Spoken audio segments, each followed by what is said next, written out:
comendo lavagem, jogado no chão. Eu troquei tudo por ilusão. Saudade do pai, saudade do amor, saudade de tudo que o ego roubou.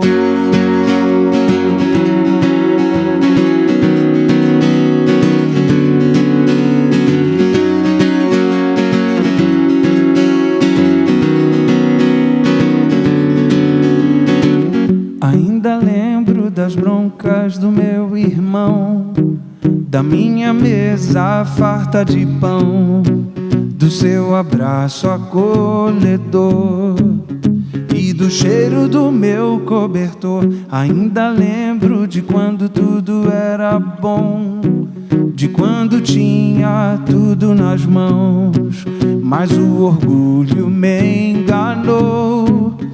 E agora que estou comendo lavagem, jogado no chão, eu troquei tudo por ilusão. Saudade do pai, saudade do amor, saudade de tudo que o ego roubou, que o ego roubou. Ainda lembro das broncas do meu irmão, da minha mesa farta de pão, do seu abraço acolhedor e do cheiro do meu cobertor. Ainda lembro de quando tudo era bom, de quando tinha tudo nas mãos, mas o orgulho me enganou. E agora aqui, comendo lavagem, jogado no chão, eu troquei tudo por ilusão. Saudade do pai, saudade do amor, saudade de tudo que o ego roubou.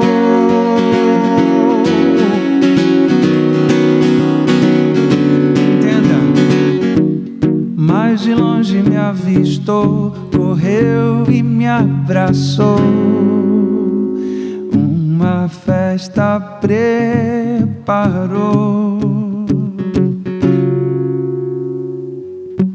Deixei a lavagem, deixei o meu chão, deitei em seus braços, comi do seu pão.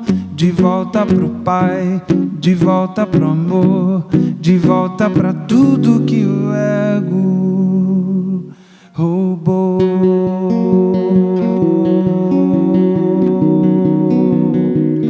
É o ego que nos rouba de Deus, mas também nos rouba uns dos outros. E às vezes a gente solta a mão dele, mas a boa notícia é que ele não solta a nossa mão. Ainda bem. Essa parte que eu vou cantar faz parte da música, mas tinha ficado muito grande, a gente acabou não colocando no CD, mas ao vivo sempre coloca, é assim. Falei CD, né? Olha só. Busquei em outra vida o que só há em ti. Me vi no chão, perdi meu coração, mas tu não me deixaste, foi atrás de mim, me recolheu do chão, me deu seu coração. Amém. Ainda bem. Amém.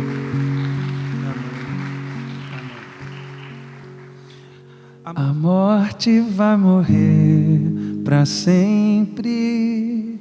O luto não é permanente.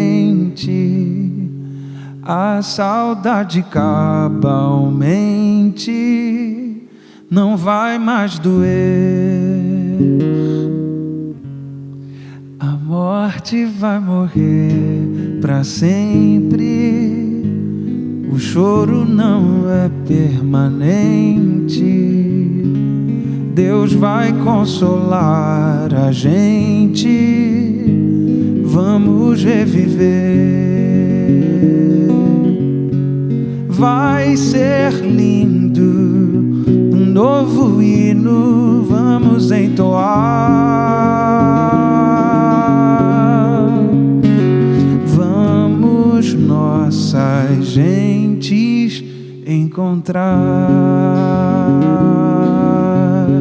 A morte vai morrer pra sempre.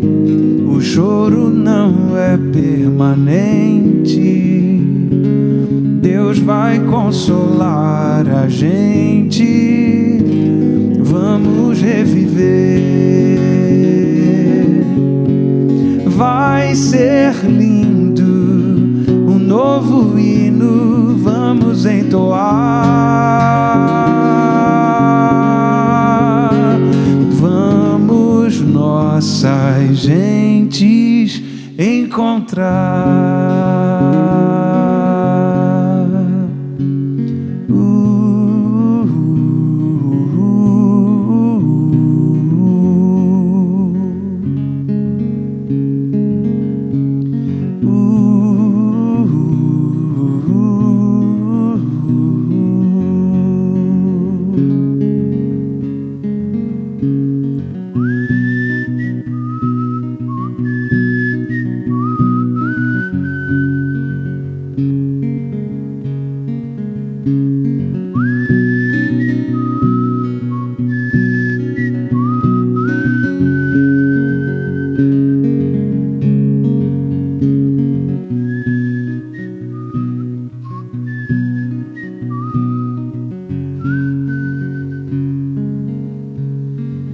Vai ser lindo, um novo hino vamos entoar.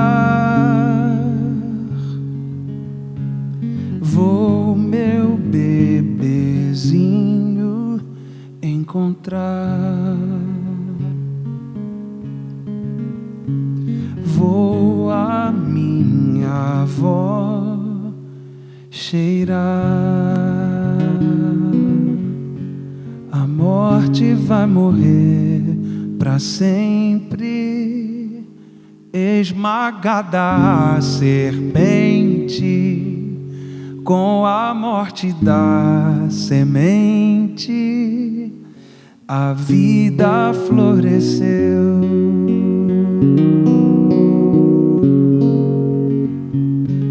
Face a face, que alegria há de se viver assim. Ver-lhe o rosto tão querido de quem morto foi por mim. Face a face eu hei de vê-lo quando vier em glória e luz. Face a face lá na glória hei de ver meu bom Jesus. Face a face eu hei, quando vier em glória. Face a face lá na glória hei de ver meu bom Jesus, hei de ver meu bom Jesus, hei de ver meu bom Jesus.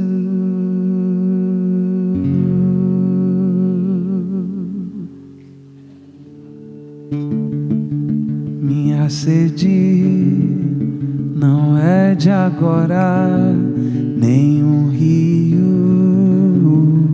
vai saciar o meu lugar.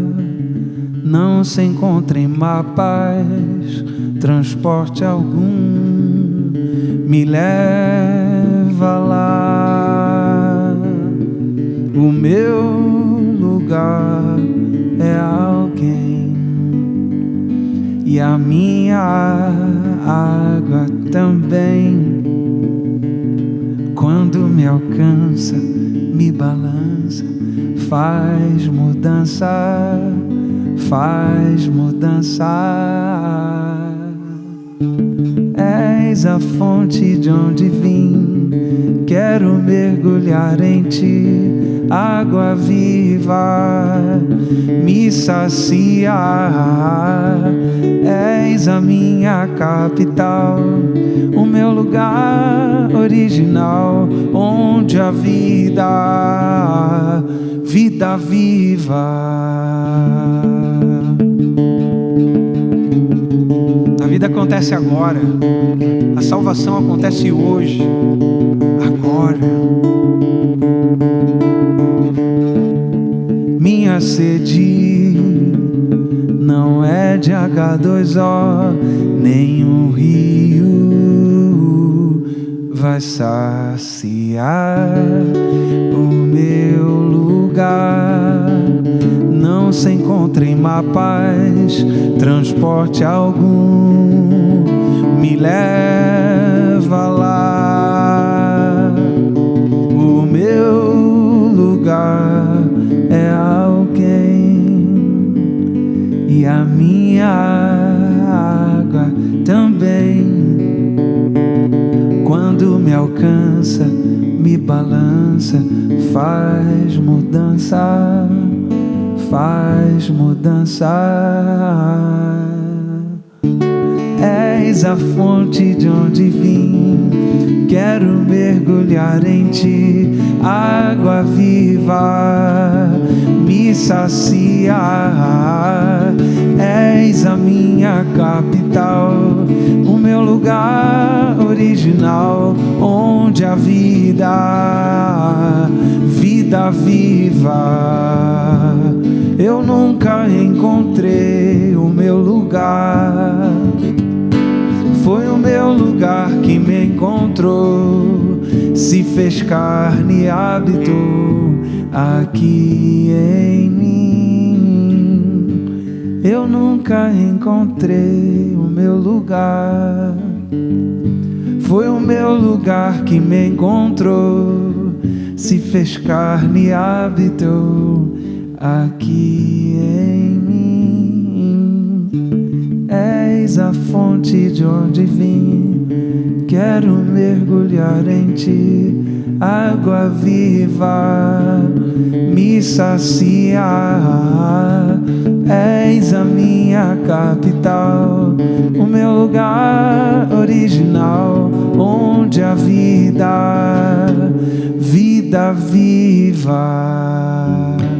Minha alma cantará a ti, Senhor, cheia de gratidão por teu amor.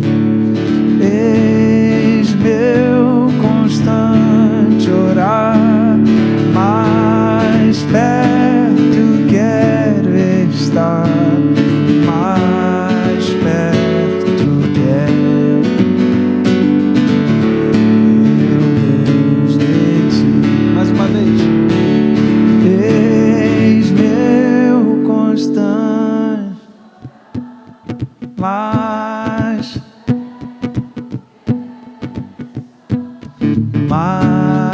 perto quero estar, meu Deus.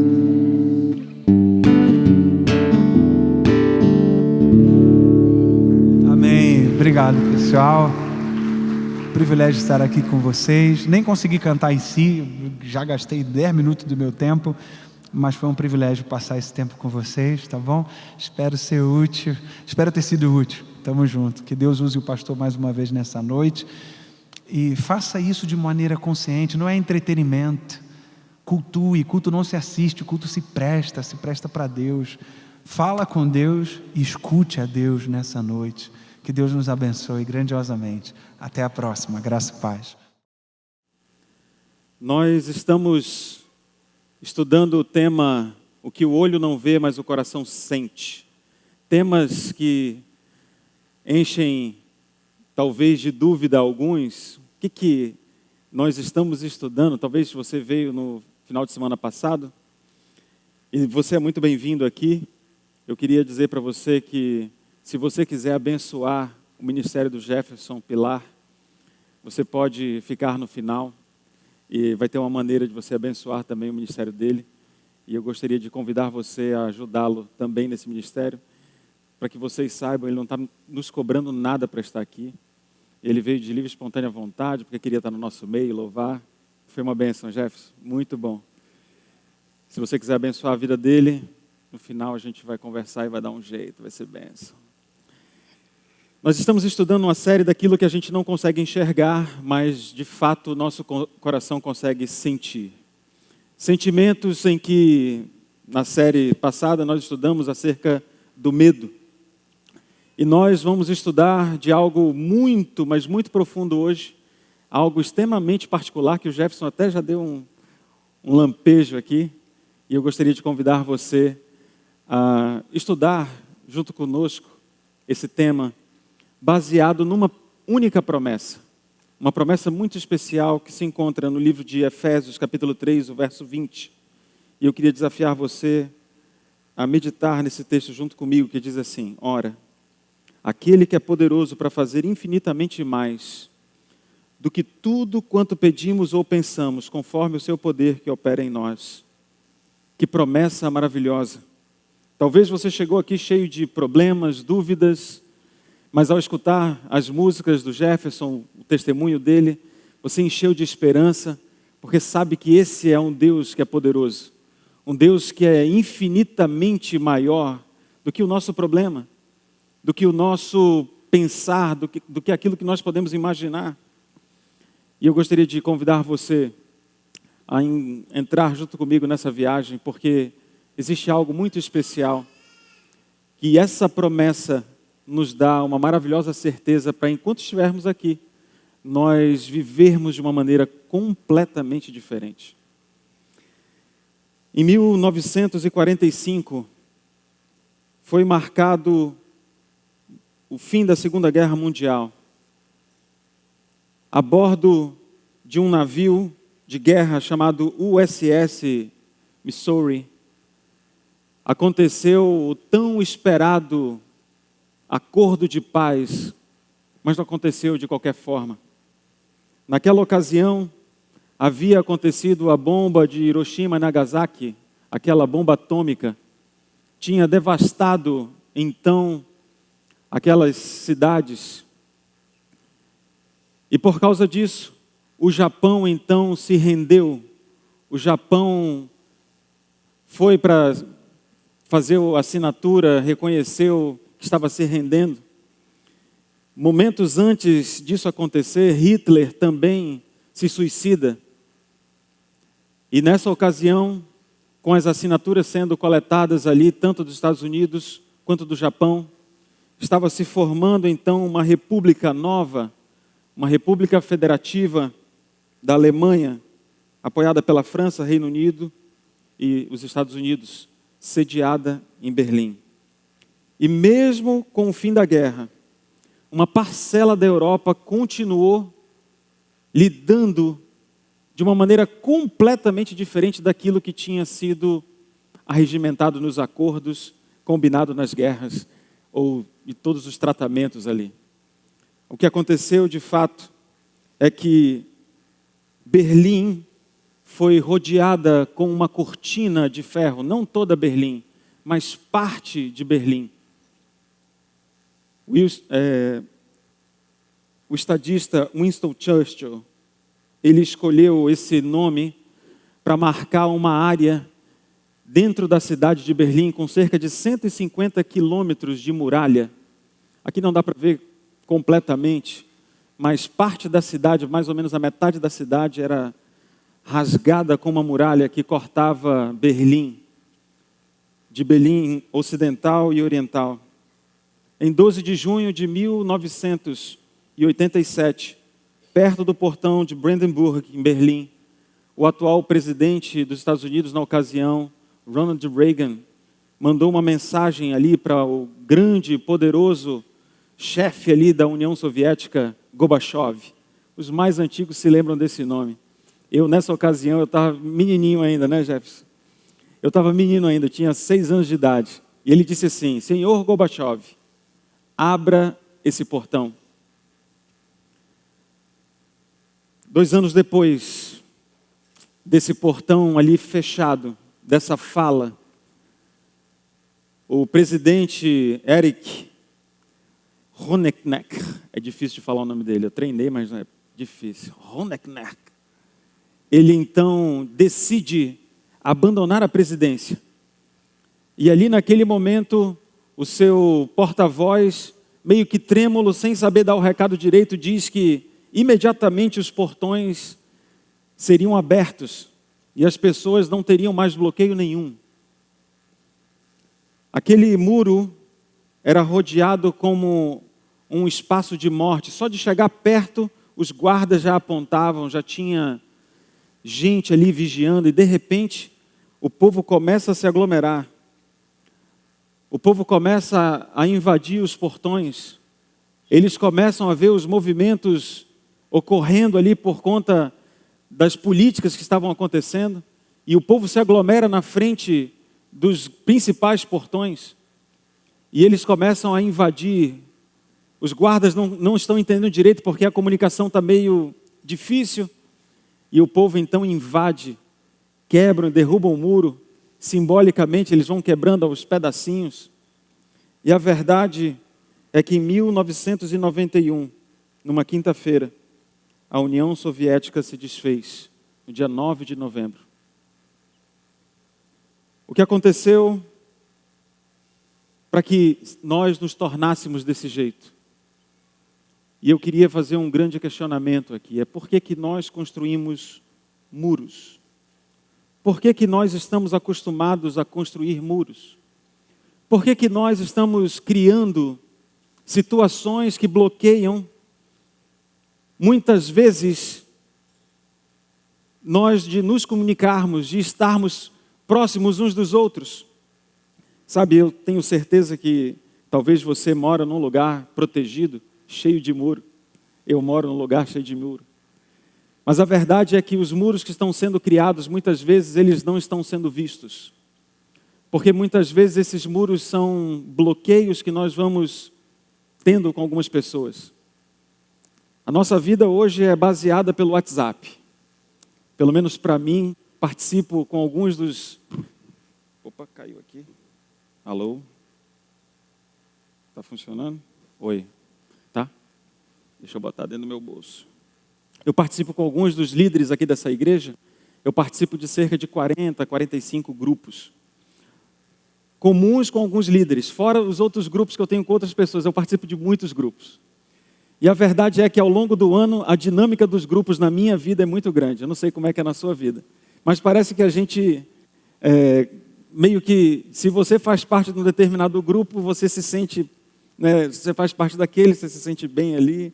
Com outras pessoas, talvez você não faz parte de grupo. A verdade é que até Jesus Cristo tinha os grupos grandes, os menores e os amigos mais próximos. Quem serei eu para dizer que você tem que ficar entrando no grupo A, B ou C? Mas nós temos as nossas panelas. A gente tem os nossos grupos. Inevitavelmente, os grupos vão determinando os espaços e uma postagem errada, ou uma saída de grupo, ou alguma coisa que acontece, a gente já cria um muro, já cria um bloqueio, já cria uma coisa bem complexa.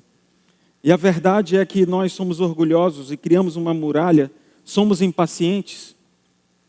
E muitas vezes esses muros são criados, são tão gigantes, que a gente não consegue perdoar. Todos nós precisamos lidar com esse assunto. Em algum momento você foi machucado, em algum momento você machucou, ou porque você decidiu, ou sem você querer você machucou. Inevitavelmente nós vamos passar por situações como essa. Inevitavelmente. A verdade é que em algum momento nós falhamos, erramos, e precisamos de alguma forma destruir esses muros. Eu olho muitas vezes para circunstâncias que talvez a gente não consiga enxergar, mas o coração humano percebe que nós precisamos de perdão. Perdoar é tão fundamental para o discípulo que nós não temos dúvida nenhuma disso. Se você for questionado por qualquer pessoa como crente, você vai dizer rapidamente, não, perdoar é algo que a gente tem que fazer mesmo. A gente precisa perdoar. Mas esse não é o nosso natural. Eu tenho certeza que você e eu relutamos quantas e quantas vezes para perdoar. E um muro invisível no coração é criado. Ontem mesmo, conversando com alguns amigos, eu percebi que eu precisava perdoar. Eu precisava perdoar coisas que acontecem e que muitas vezes ficam engasgadas aqui, atravessadas. Nós precisamos perdoar. Existe uma história que você conhece muito bem. A história de um rei que perdoa. E esse rei que perdoa, ele estabelece um padrão muito diferente do que a gente vive. O padrão que a gente vive hoje de correria, WhatsApp, grupos, é terrível. Porque nós vivemos basicamente numa correria. Existe uma escritora chamada Penny Noah, da revista Forbes, que ela diz assim: nós somos a primeira geração que esperou encontrar a felicidade aqui na Terra. E essa busca tornou-nos grandemente infelizes. Será que eu e você precisamos de perdão? Será que nós precisamos de perdão? Essa história que Cristo conta de um rei, ela é muito simples de ser entendida. Nessa parábola, Cristo apresenta um rei que ele vai fazer o acerto de contas. Você se lembra? Eu acho que você se lembra. Ele faz o acerto de contas, ele chama e diz: olha, você está me devendo um determinado servo e você precisa cumprir alguns requisitos aqui, porque você não vai conseguir pagar. Então eu vou vender sua esposa, vou vender seus filhos e você vai trabalhar o resto da vida aí para poder tentar pagar alguma parte da dívida. Ele: não, eu vou te pagar, não faz isso. Finalmente o rei pede perdão. Concede o perdão. O servo pede perdão para o rei concede o perdão. O rei ali sai do recinto, o homem vai em busca dos seus negócios, dos seus afazeres, e ali no meio da conversa, ele descobre um homem que devia para aquele homem que tinha sido perdoado. E naquela ocasião ele simplesmente ignora o perdão do rei. E os servos descobrem que ele havia mandado aquele homem que tinha uma pequena dívida, tinha mandado esse homem para a prisão.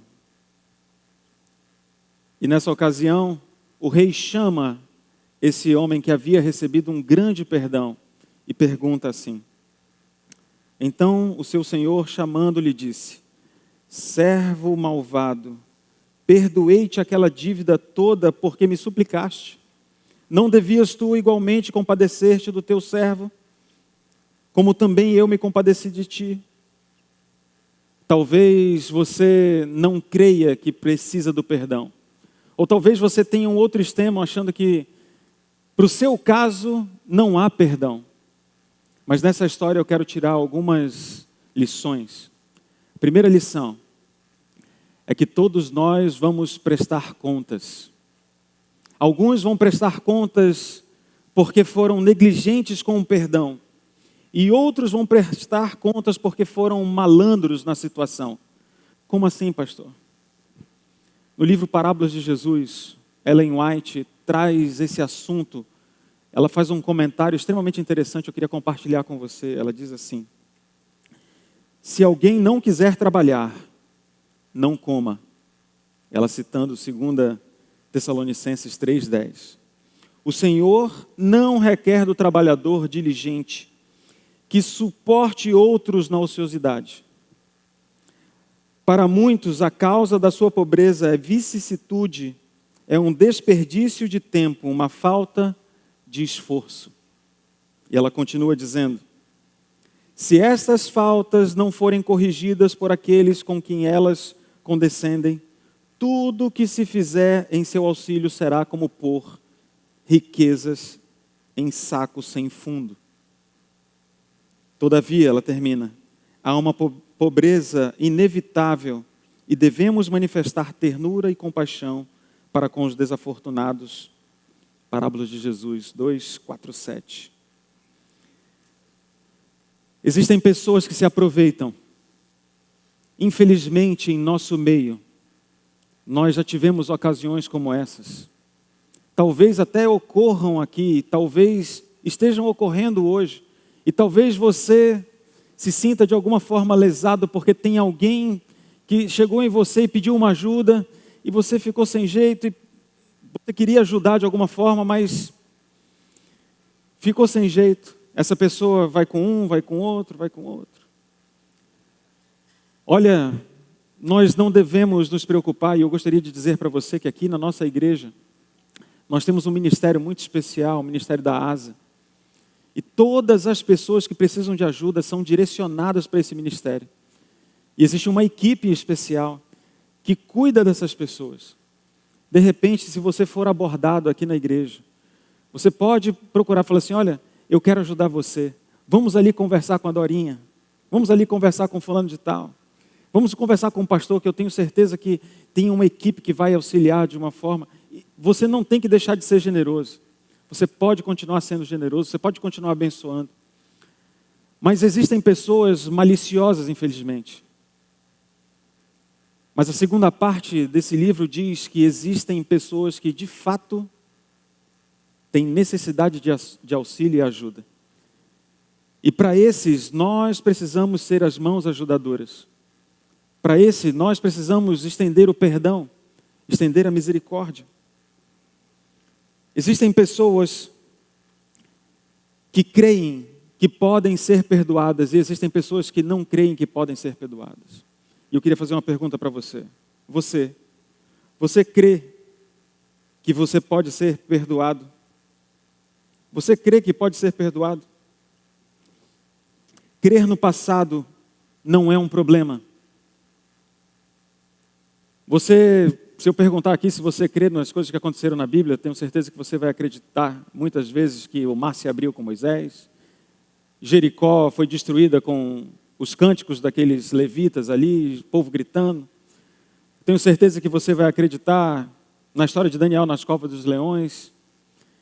Sabe, Billy Graham foi questionado uma vez a respeito, por ele ser um camarada que estava no meio dos grandes poderosos, falou com presidentes, um grande pregador, e perguntaram para ele falando assim, Billy, você acredita mesmo nessa história de Jonas? Tem certeza que você acredita nisso? E ele falou assim, olha, se a Bíblia tivesse dito que Jonas tinha engolido um grande peixe, eu teria acreditado. A gente não tem dificuldade de acreditar no passado. O futuro também é fácil da gente acreditar. Que nós seremos salvos, transformados, teremos um corpo belo, que nós vamos morar no céu, que haverão inclusive pragas. A gente não tem dificuldade na parte escatológica do futuro, a gente tem certeza dessas coisas. O nosso problema é o que o Jefferson estava falando ainda agora. Nosso problema é com o presente. A gente tem dificuldade de aceitar que nós podemos ser transformados agora, que o milagre do coração pode acontecer agora. Você e eu temos dificuldade de crer que Deus é capaz de perdoar, mesmo aquilo que talvez seja imperdoável na nossa perspectiva. Sabe, o céu é um lugar de ex-ladrão, ex-pedófilo, ex qualquer coisa que você imaginar aí, ex-homicida, ex-tudo. O céu é o lugar de pessoas que abandonaram o pecado. Primeiro se perdoaram outras pessoas. O céu vai ter um lugar só, um andar só, vai ser térreo. Depois de 1000 anos vai ser térreo, vai ser tudo aqui. E eu tenho certeza que nós precisamos aprender a crer que nós podemos ser perdoados. Uma segunda pergunta, por que devo ser perdoado? A questão é que nós não precisamos, talvez, parar e ficar perguntando por quê, mas quando ser perdoado? Sabe, a questão toda é que nós, muitas vezes, estamos postergando o perdão e bebendo do mesmo veneno, daquilo que tem amargurado, talvez, algo que aconteceu na tua vida, algo que aconteceu com um amigo seu, algo que tenha acontecido, talvez, no teu trabalho. E é lógico que existem níveis de perdão que precisam acontecer. Mas, meu querido e minha querida, o perdão é algo que eu e você precisamos exercitar. C.S. Lewis diz que perdoar é muito fácil, até o momento em que você precisa perdoar. Sabe, existem duas grandes razões por que eu devo perdoar. A primeira delas é porque eu reconheço que, como sou novo através do sacrifício de Cristo, automaticamente, ao reconhecer o imenso perdão que Ele me concedeu, eu agora consigo enxergar em novidade de vida outras pessoas também que merecem o perdão dEle, abrindo talvez os meus olhos para enxergar que somos todos iguais, temos as mesmas dificuldades, temos os mesmos problemas. Nós somos criaturas e precisamos entender que é o Criador que concede o verdadeiro perdão. O segundo motivo é porque as nossas orações talvez não sejam ouvidas, talvez a nossa própria adoração não seja ouvida. O próprio Cristo disse, olha, se você está indo dar a oferta e você se lembrar que tem alguma coisa para resolver com seu irmão, vai lá e resolve antes. Nós temos razões pelas quais nós devemos perdoar. Só que é difícil, infelizmente é muito difícil, complicado. E eu quero dar uma receitinha básica de como perdoar. Como perdoar? A palavra de Deus apresenta na história de Jesus, no diálogo com Pedro ali, Pedro dizendo, 7 vezes é suficiente, Senhor, perdoar. E Cristo então diz, olha, 7 é pouco, 70 vezes 7 é um número muito bom aqui, pode continuar perdoando. E o como eu queria desafiar você a decorar uma oração que eu decorei no início da minha infância, cantando uma música com um dos corais, eu decorei a oração de São Francisco, uma oração muito bonita, que diz assim, Senhor, faze de mim um instrumento da tua paz, onde houver ódio, faça que eu leve amor, onde houver ofensa, leve o perdão, onde houver discórdia, que eu leve a união, onde houver dúvidas, que eu leve a fé, onde houver erro, que eu leve a verdade, onde houver desespero, que eu leve a esperança, onde houver tristeza, que eu leve a alegria, onde houver trevas, que eu leve a luz. Pois é dando que se recebe, é perdoando que se é perdoado, e é morrendo aqui, na morte do eu, que se vive para a vida eterna. Amém. Eu e você, nós precisamos, necessitamos desse perdão. Nós temos a necessidade de nos apropriar desse padrão extremamente alto, o perdão divino, que ultrapassa o nosso entendimento, mas muitas vezes não é observado no meio cristão. Muitas vezes não é observado na vida de nós crentes. Talvez os problemas são criados dentro de casa. Talvez o perdão precisa ser dado aqui dentro da igreja. Talvez o perdão precisa ser dado com o cônjuge, com o filho, com o pai ou com a mãe. A verdade é que o padrão divino é tão elevado que muitas vezes nós achamos que isso vai acontecer naturalmente em nós.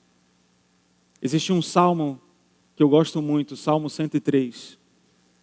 O verso 8, 9 e 10 diz assim: O Senhor é misericordioso e compassivo, longânimo, assaz e benigno. A palavra assaz aqui significa suficiente, mestre dos mestres. É aquele que preenche por completo, resolve os problemas, não repreende perpetuamente, nem conserva para sempre a sua ira.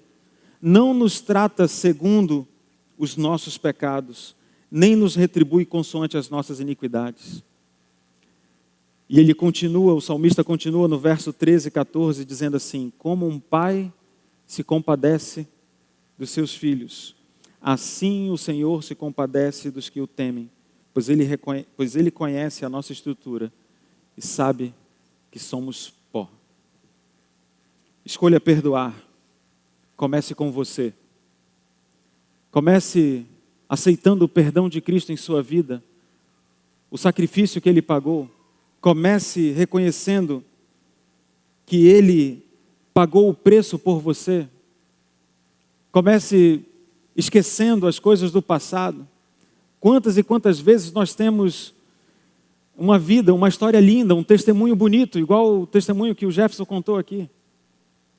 Passou por dificuldades, mas encontrou a Cristo e vive uma novidade de vida. Eu tenho certeza que várias pessoas, da mesma forma, têm um testemunho lindo. O problema é que muitas vezes nós temos um testemunho lindo, mas a gente só fica voltando para o problema, reconhecendo as coisas, os problemas, as dificuldades. Imagina uma casa linda, maravilhosa, daquelas que tem a porta enorme assim. Sabe qual é? Aquelas portas pesadas, difíceis de abrir. Grande. Escada flutuando. Casa bonita. Lindo, sofazão bacana, várias áreas, piscina. E a pessoa, em vez de entrar e sentar na casa, vai, abre o lixeiro da cozinha e bota a cabeça lá dentro. Muitas vezes nós vivemos assim. A gente tem tantas coisas boas na vida. Deus tem abençoado você. Deus tem guiado a sua vida. Quando você olha para trás, Deus modificou tanta coisa. Só que talvez você fique insistindo nas mesmas coisas. Então se perdoe. O lixo vai continuar aí, não tem o que fazer. Mas você pode aprender e viver em novidade de vida. Depois, perdoe o seu próximo. Vá até ele, converse com ele. Talvez ele nem sabe que você está assim, ou ela não sabe. Procure. Fale, olha, eu estive chateado com você por causa disso. Peça perdão. Quebre o muro. Tire toda a mágoa do coração. Sabe, nós precisamos olhar para Cristo. Talvez esse muro tenha sido um problema para você. E parece que não tem o que fazer, mas olhe para Cristo. Olhe para Cristo. A palavra de Deus deixa muito claro que Ele é poderoso. As circunstâncias da vida, Ele é poderoso. Ele vai fazer algo muito superior daquilo que eu e você estamos acostumados. Talvez você ache que não é capaz de ter perdão ou de perdoar alguém. Pastor, foi meu pai. Pastor, o senhor não sabe, pastor. Foi a minha irmã. Foi fulano de tal. Meu querido, minha querida, Deus perdoa. E se necessário for, Ele transforma o coração e dá um coração novo. Isso não é depois, isso não é no futuro, isso é agora. Eu queria convidar você a meditar nessa música. O Naim fez essa música, não sei quantos anos atrás. Já faz um certo tempo, né, Naim? Eu não lembro quando foi. Mas a primeira vez que eu ouvi essa música eu achei muito bonita. Porque essa música é exatamente aquilo que nós precisamos fazer. Precisamos confiar em Deus. Precisamos de fato segurar na sua poderosa mão e receber o perdão dEle e aprender a distribuir esse perdão a outras pessoas. Deus te perdoou de algo muito mais superior do que as coisas que acontecem em nossa vida. Te perdoou do pecado, te deu novidade de vida.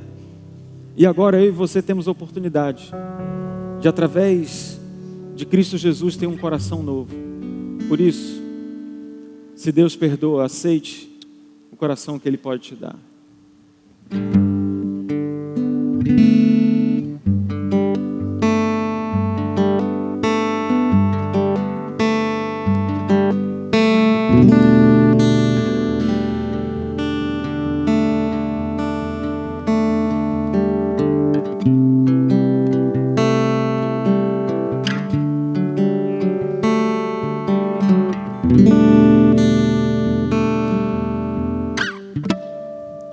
É que às vezes eu me sinto só, por não achar ser merecedor de conversar contigo, de ser teu amigo, de me aproximar outra vez pra entregar meu coração. Quantas vezes eu tentei pelos meus próprios meios e falhei. Eu não queria acreditar que era capaz de me amar, mesmo sem eu merecer.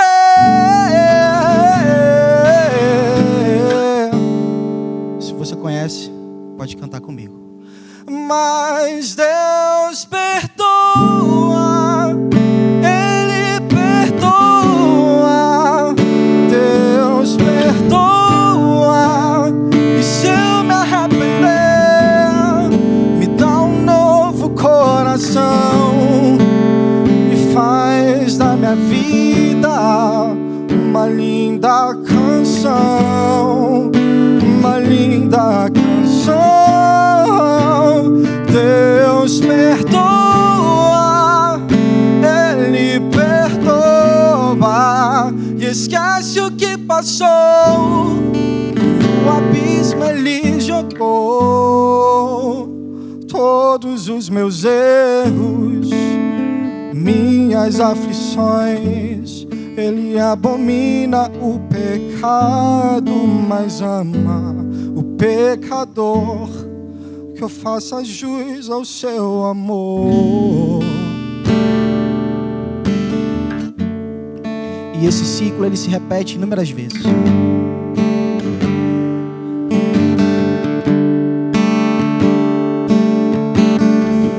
Nós erramos sucessivas vezes, pedimos perdão. Só que chega num momento que a gente já pediu perdão tantas vezes, parece que o perdão dele acabou. E aí começa a solidão, a vergonha toma conta e a gente se distancia cada vez mais. Minha culpa, minha cruz, os pecados que não confessei, a barreira que a vergonha criou me impedindo de eu me achegar a ti. Mas Deus perdoa, Ele perdoa, Deus perdoa. E se eu me arrepender, me dá um novo coração e faz da minha vida uma linda canção, uma linda canção. Deus perdoa, Ele perdoa e esquece o que passou. No abismo Ele jogou todos os meus erros, minhas aflições. Ele abomina o pecado, mas ama o pecador. Que eu faça jus ao seu amor, que eu faça jus ao seu amor.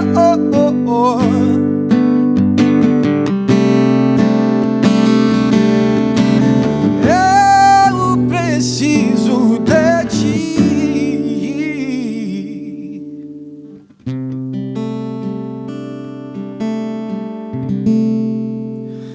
Com Deus eu não me sinto só.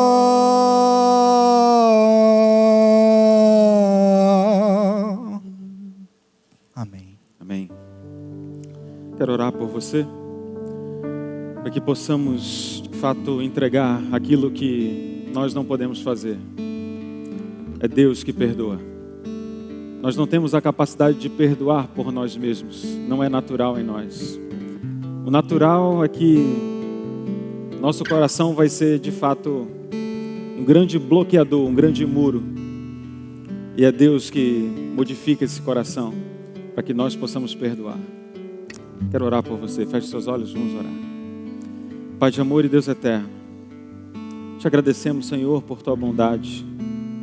Te agradecemos porque tua infinita misericórdia nos alcançou, nos dando novidade de vida, para que pudéssemos, Senhor, viver de uma forma completamente livre, liberta em Ti. Ó Senhor, muitas vezes nós somos atormentados, talvez pelo peso da culpa, talvez pelo peso de algo que ficou marcado na memória. Mas Senhor, nós pedimos que Tu nos dê um novo coração, que nos ajude a enxergar uma novidade de vida, que o Teu Santo Espírito faça morada no nosso coração, que nós recebamos um novo coração, para que possamos experimentar a Tua perfeita e adorável vontade, Senhor.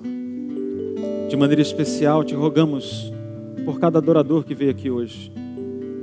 Talvez existam pessoas aqui que estão atormentadas com, sei lá, a culpa, talvez precisando do perdão de alguém.